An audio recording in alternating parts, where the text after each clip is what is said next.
Welcome to the Center for Spiritual Living, where we believe in conscious spiritual living. We're radically inclusive spiritual renegades who are healing hearts and creating community.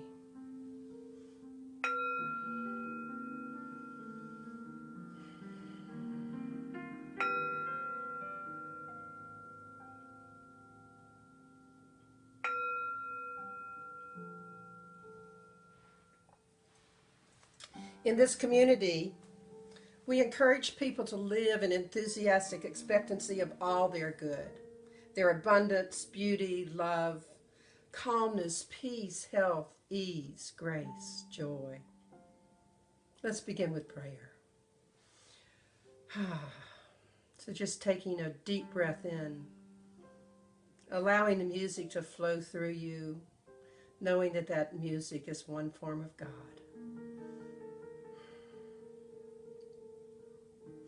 And knowing all that God is, that beauty, the joy, the love, the peace, the ease, is also who we are. Individual expressions of all those great qualities of the divine. And what I know to be the truth today, that we are talking about the best is yet unwritten.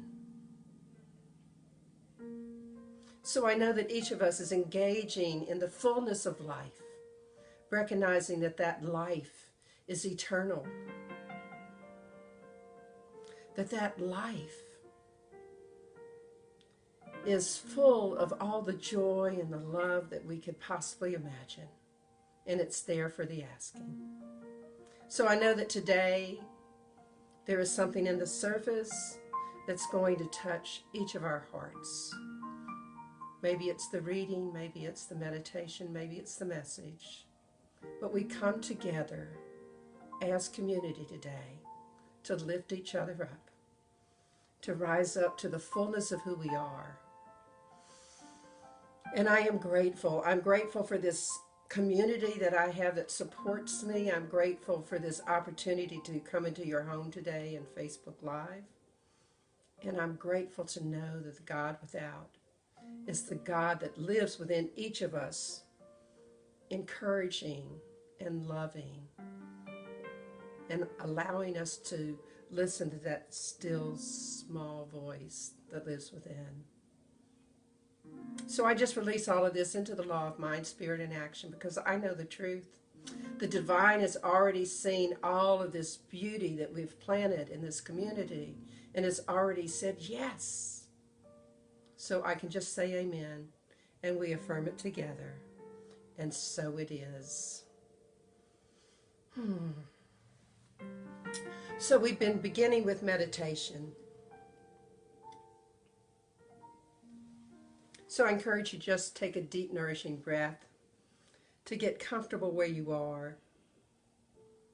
And if you feel comfortable with it, close your eyes. I invite you to release any thoughts of the outside world. Just move into your heart right now in these next few minutes and become aware of your breathing, the in-breath that brings life and the out-breath that allows us to release anything that's not serving us. And as you continue to breathe, just awaken to this present moment.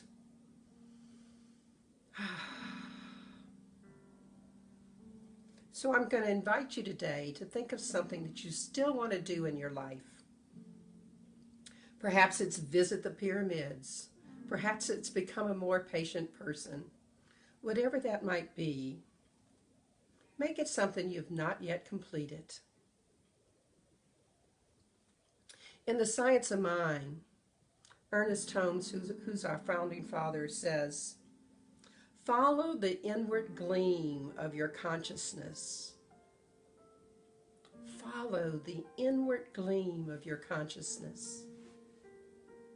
Somewhere within you is the knowing in the silence of your heart and soul exactly what it is that you're desiring to complete. Just listen to your heart today. And as you sit in the silence, Imagine that that trait or that thing that you want to complete is already accomplished. You've already seen the pyramids, or you've already become aware that in any situation you can be as patient as you want to be. Whatever that thing is that you want to complete, imagine it already done. Settle into your heart and notice how it feels to have already completed that. Allow the joy of that accomplishment to pour over you. Allow yourself to celebrate having completing that as you sit in the silence of the meditation.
So I invite you now to return back to this time and space and to bring back what you noticed.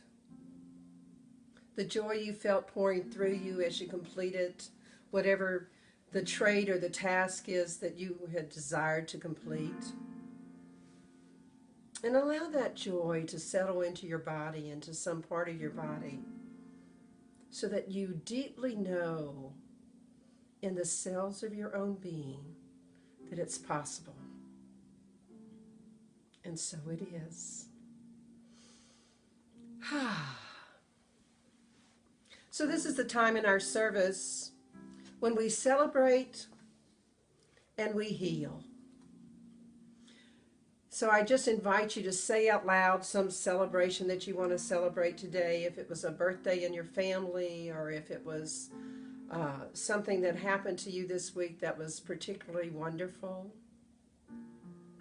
Just mentally make a note of your celebrations. Say them out loud. As a center, we're just celebrating that we are able to continue to function as a community, even though we're separate apart. We are together. And we support each other through mail and emails and messages. And I hope that you're getting the words of wisdom. And if not, let me know. You can find our email on the website. As a community, we're steeped in the knowing that we want to heal hearts as a group. We want to pray for the healing of people that are feeling something other than joy today, that perhaps aren't celebrating their lives. And so we do that by praying, knowing that God is love and ease and health and grace and calmness and freedom and joy. And that as individual expressions of the divine, everything that God is right there within each of us. And what I know to be the truth is that God is right where we are, no matter where we are, and no matter what state of being we happen to be in, whether we're in a joyful state of being or whether we're angry. God is right where we are. And all of those feelings are perfectly natural, part of what makes us human. So I pause now and invite you to place into this circle of love that we're creating anyone in your life that you know needs healing on any level, whether it be healing that is a physical healing or a mental healing, whether it be healing from wounds of hurt relationships, whether that relationship be with a person or with a religion, whatever the healing is, place them into our circle of love.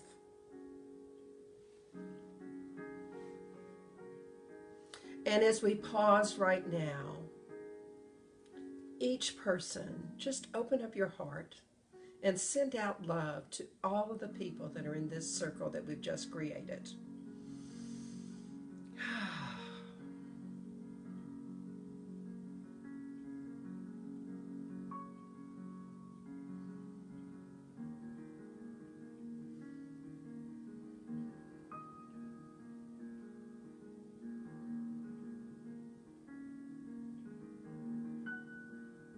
What I know to be the truth is that every person that was placed in that circle felt those packets of love, those huge amounts of love flowing into their being. And that they were able to feel in their heart the love that we just sent. What I know is that anything that needs to be healed is being healed right here and right now. Anything that needs to be released is being released. Anything that needs to be lifted up is being lifted up. And I also know that the seeking of whatever it is each of these people is seeking to find their joy is seeking them. So we know that we, in this time of prayer, are able to connect heart to heart. We don't have to be in the same room. We don't have to be in the same building. We just have to know that we are all one and our hearts are connected. So I'm grateful. I'm grateful to know that connection does not mean we have to be in the proximity of someone else. That we can send love from our heart to someone else's heart, and I know it is felt.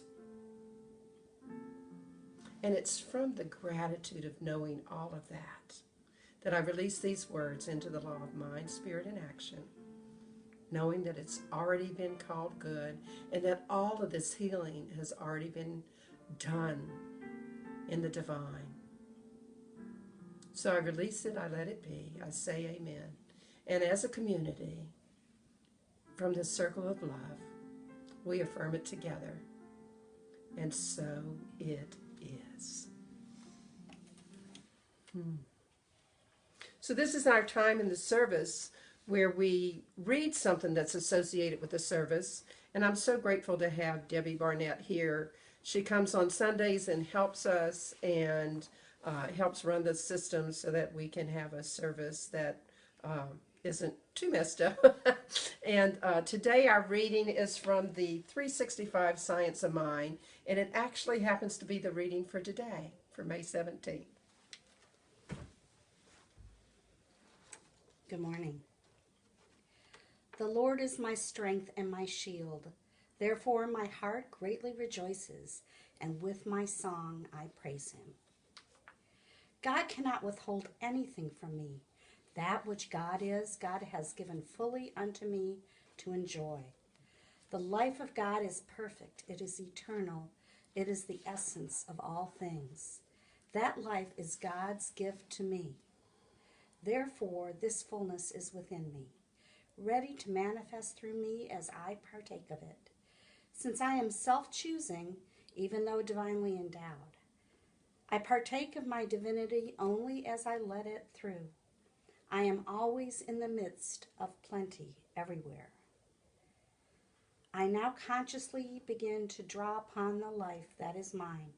I now begin to re-educate myself definitely, by whatever steps I may, to a belief that there is unto me a fullness of life, which is divine in its origin, eternal in its presence, and always fully available. The life of the Almighty is my life. The infinite richness of God is mine to enjoy. The vital good health, the wisdom, the joy, the peace of God are mine. All things that proceed from God may be mine. I now claim them. The act of taking is my right and privilege. I exercise it now intelligently and in full faith. The fullness of life. And that's what we're going to be talking about today. Sometimes what Paul Harvey would call the rest of the story, when the story is actually the story of your life. If you're alive and breathing, there's still things for you to learn. There's still things for you to embrace. And I venture to say there's still something left on your bucket list to do. And I believe, even in my 70s, for me, that the best truly is yet unwritten.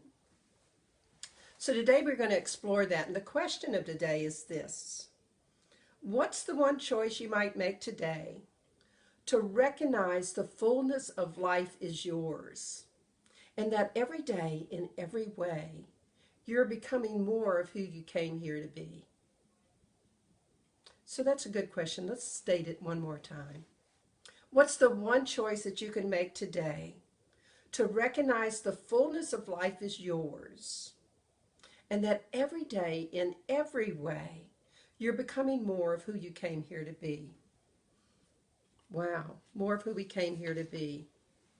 You know, when I was little, they had blackboards in the classrooms. The teacher would often ask a special student to come erase the blackboard. It was kind of a nice gift to be chosen to erase the blackboard. And believe it or not, I did get asked. I was a lot more compliant, probably a lot less fun in those days, but I got asked. And I know I wasn't all that much fun because my sister used to call me Little Miss Goody Two Shoes. I wasn't exactly sure what that meant way back then. I knew it wasn't good.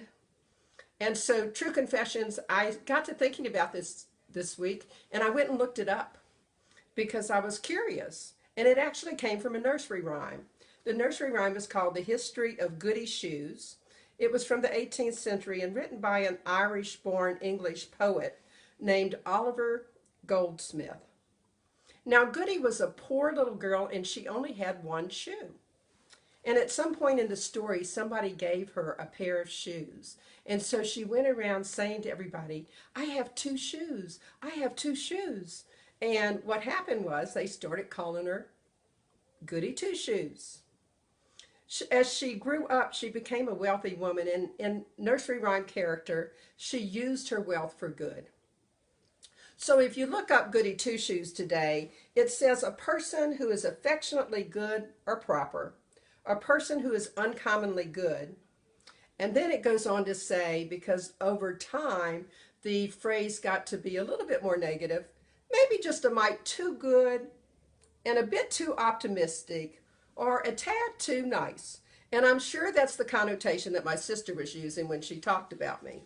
Now, we're good friends today, and I'm absolutely certain she wouldn't call me a Goody Two Shoes these days. Anyway, back to that blackboard and the chalk and the erasers. Sometimes we'd get to do a deep clean, which meant we got to go wash it down so that it was really a clean slate, pristine with none of the previous information on it. Now, if you're not old enough to remember blackboards, you've probably at least seen a movie or a TV series that had a blackboard in it. So we're going to use this analogy today, because the amazing thing about blackboards is The teacher would write on them information that was really, really important. She would give the students time to copy it down or to learn it, and then it would get erased. And it would be erased so that she could put yet another lesson on the blackboard. In The Science of Mind, Ernest Holmes actually said, life is a blackboard upon which we consciously or unconsciously write those messages which govern us. We hold the chalk and the eraser in our hand. Now, I found those two sentences to be very powerful. Let's look at that first one. Life is a blackboard upon which we consciously or unconsciously write those messages which govern us. So in our blackboard of life, we're constantly writing messages, and a lot of those messages are unconscious messages. And yet we let those messages govern who we are and how we treat others. Now, we look at what happened in the past, and we use it to predict how people are going to behave today. And we often fail to question that some of those beliefs that we had when we were a different age, or we had different religious beliefs maybe, were unconsciously affecting our behavior. Now, I admit that I'm guilty of letting old messages impact me in some of my relationships. I'm happy to say that most of the time it impacts me by expecting people to be really good and expecting good things from people.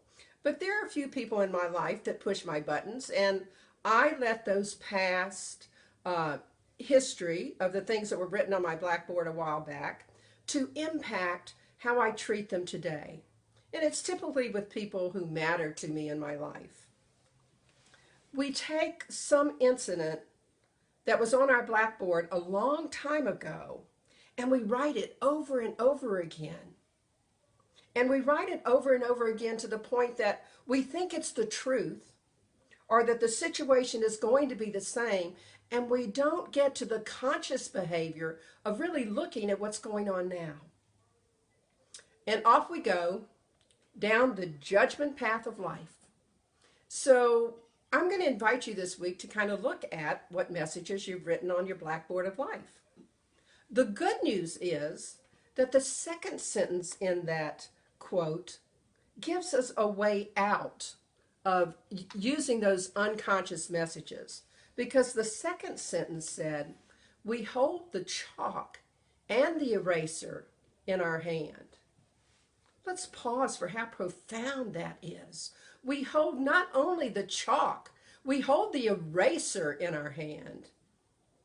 What a choice that gives us. We can erase any of the messages of our life, things that we've already learned and maybe that are serving us, things that we have learned that are no longer serving us, that it's time to let go of. We get to rewrite our beliefs on that blackboard of life. So just for a moment, I'm going to have us pause, and I want you to think of something, whatever pops into your mind first, some behavior that you might want to change, or a belief about something within you that's no longer serving you. So just let whatever comes up for you come up. What if you chose to use your eraser of life and remove whatever popped up for you, to start over and really wash it down good so that you have a clean slate? You have done the deep cleaning that might allow you to actually let go of that belief that's not serving you, or that situation that keeps popping up in your head that maybe brings up feelings that, yes, you need to deal with, and maybe it's time to let it go. Once we see it on the blackboard, once we actually examine those beliefs, we can erase them if we want to. And if it's a deeply ingrained behavior, it might take a bit of time to let go of it, but we know we can do it. I read somewhere this past week, and unfortunately I didn't write down the reference, so I can't give it to you, but I remember the words. We have not yet plumbed the depths and possibilities. And I don't know where it went from there, but it was about plumbing the depths and possibilities that caught my attention. Because for many people, we just live on the surface part of our lives. What if we actually plumbed the depths and the possibilities of our own awareness? We could use that eraser, and then we could use the chalk to write empowering messages on our blackboard of life. Wow, think about it. We could plumb the depths and possibilities that are available to us and write something empowering so that we know that the divine is for us. And all we have to do is ask or allow the divine to help us to get through whatever it is that we're facing. In the reading today, Debbie read these words of Ernest Holmes. There is unto me a fullness of life, which is divine in its origin, eternal in its presence, and always fully available. I'm going to ask you, do you actually believe that the fullness of life is always available to you? I know sometimes when we get older, we think, oh, you can't teach an old dog new tricks, so why should I try? Or the best parts of my life are already behind me.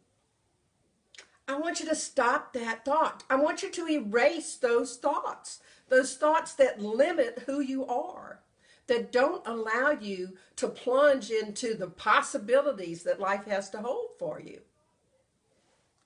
Have any of you ever heard the song, The Best Is Yet to Come? It used to be one of my songs that I really liked. And true, it has to do with relationships. But it's true about life too. So when we strengthen our relationship with the divine, the best is yet to come. The best is yet unwritten. And if you want it, you can choose it to be. If you want to have the best years of your life to come, if you want the best to be yet unwritten, use your blackboard of life to write down your dream, whatever that dream might be. Write it down, put it in writing, and then stare at it.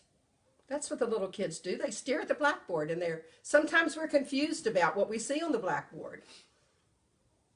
And eventually we start to get it because it's a lesson that we've come here to learn. So take out your chalk, write your dream on the blackboard of life, and wake up every day knowing that no matter how good yesterday was, today is going to be even better. We can write that on the blackboard. No matter how good yesterday was, today is going to be even better. Boy, what kind of a lesson is that? I said last week that we live in a universe of infinite possibilities and that things we can hardly imagine are possible. And if you didn't hear it last week, I want you to hear it today. Things we can hardly imagine are possible.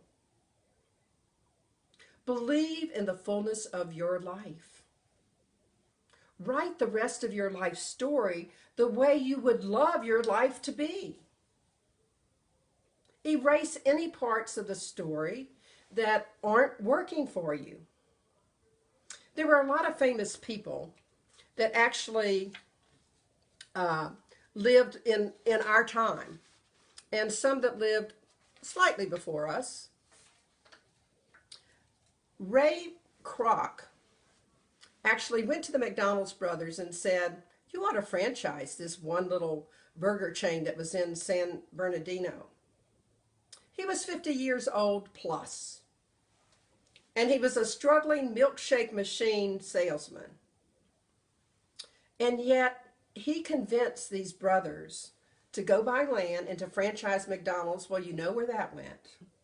Look at what McDonald's is today. And let's think about Starbucks. Starbucks is one of the most recognizable symbols in the entire world. up there with McDonald's and Superman. It didn't start in an easy way, though. Howard Schultz had to go to 242 banks to get a loan. 242, that's perseverance. He was desperate to secure the loan because his wife was pregnant.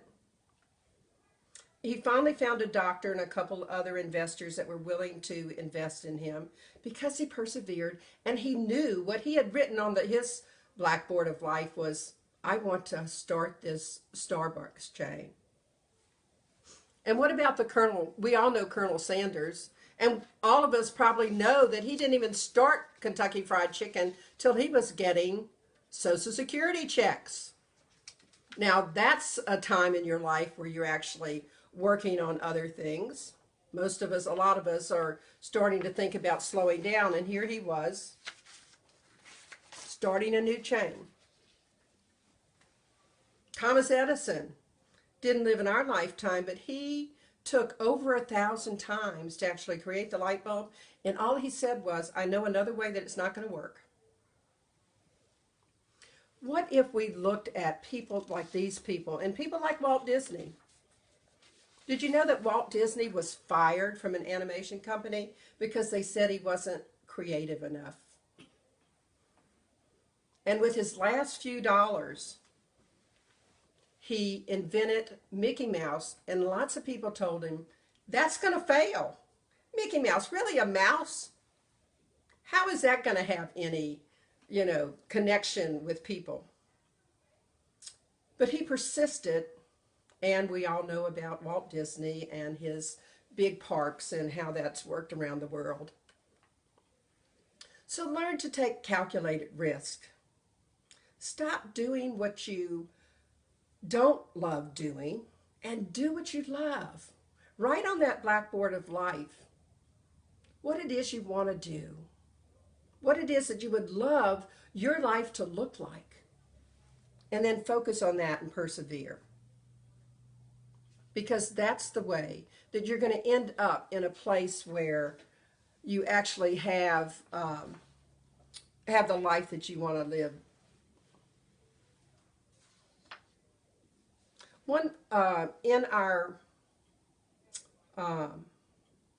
In our readings in this thing called Life, which was a series that we did last year, there's a quote, and here's the quote, and I want to get it right, so I'm going to read it here.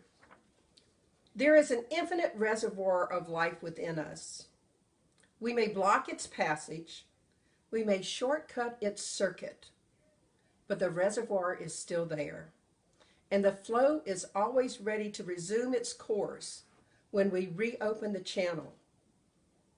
Our problem is not with life itself, but the use we are making of it.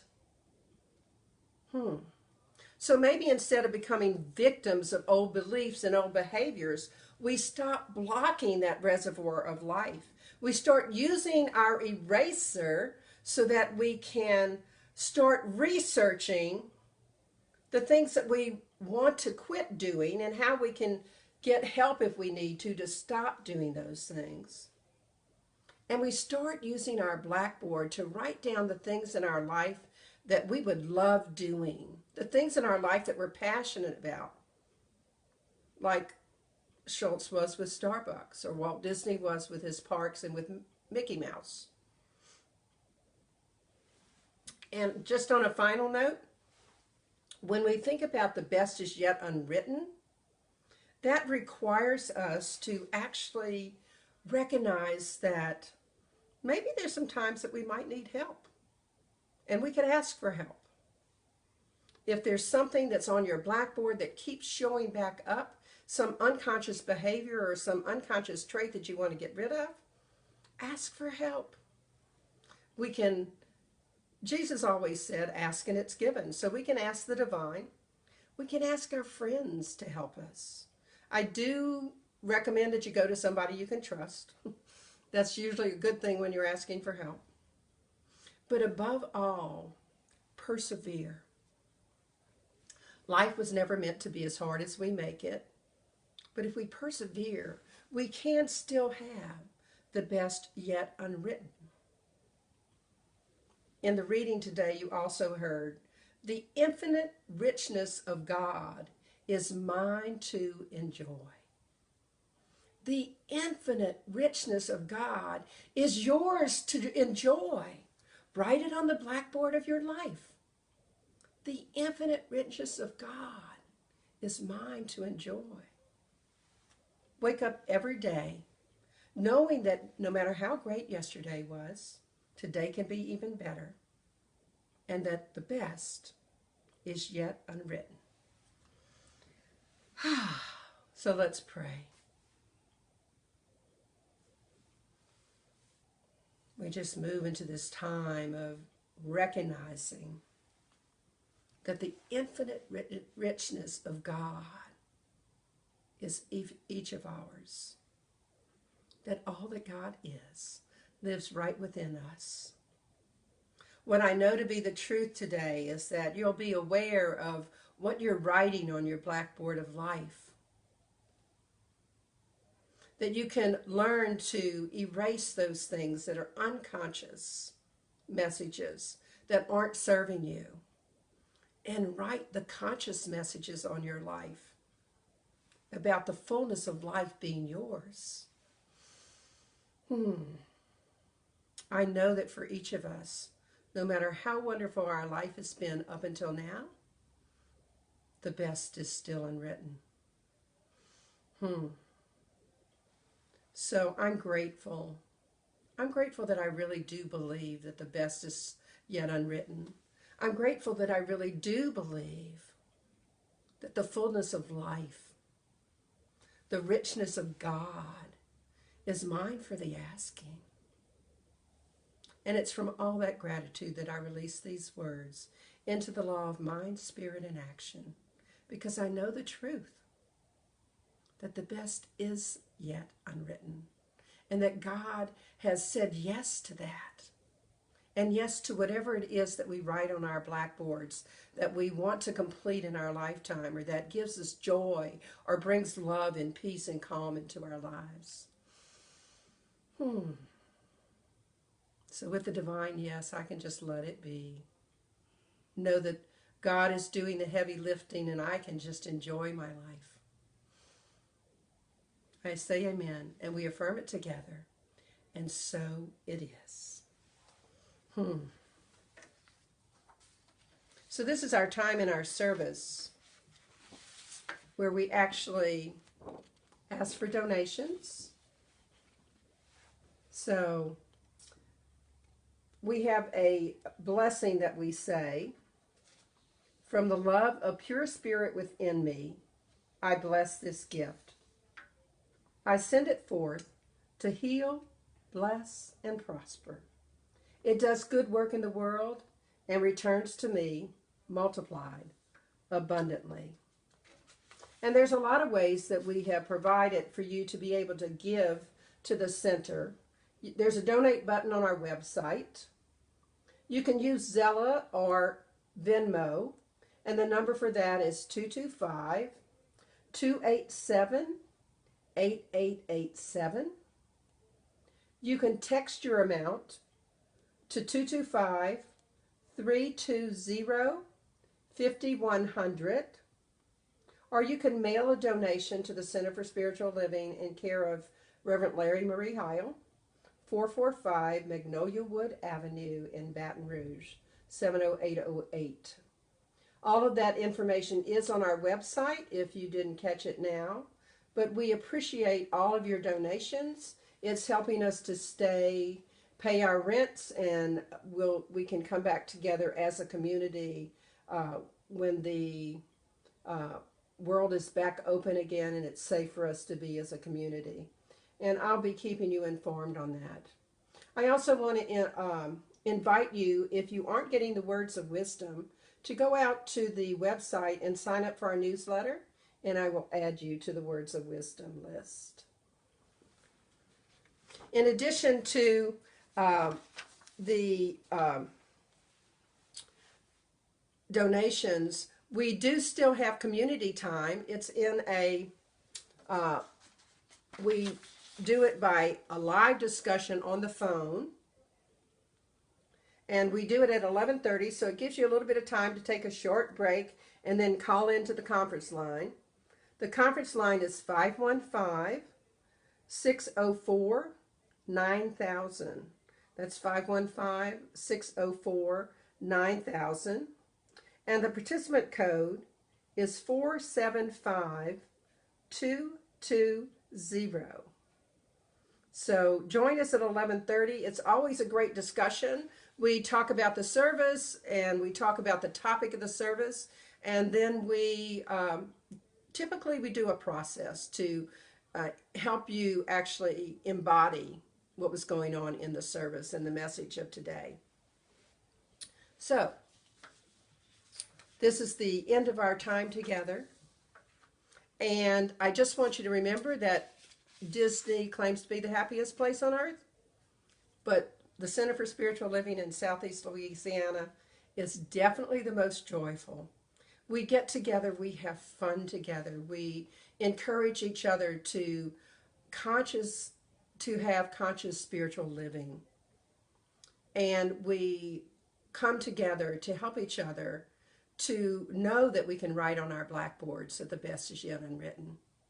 So until we meet again, may you be wrapped in the arms of love and kindness. And may you write on your blackboard something that's going to thrill you and bring great joy into your life for the rest that is yet unwritten. Thank you for coming. Bye now.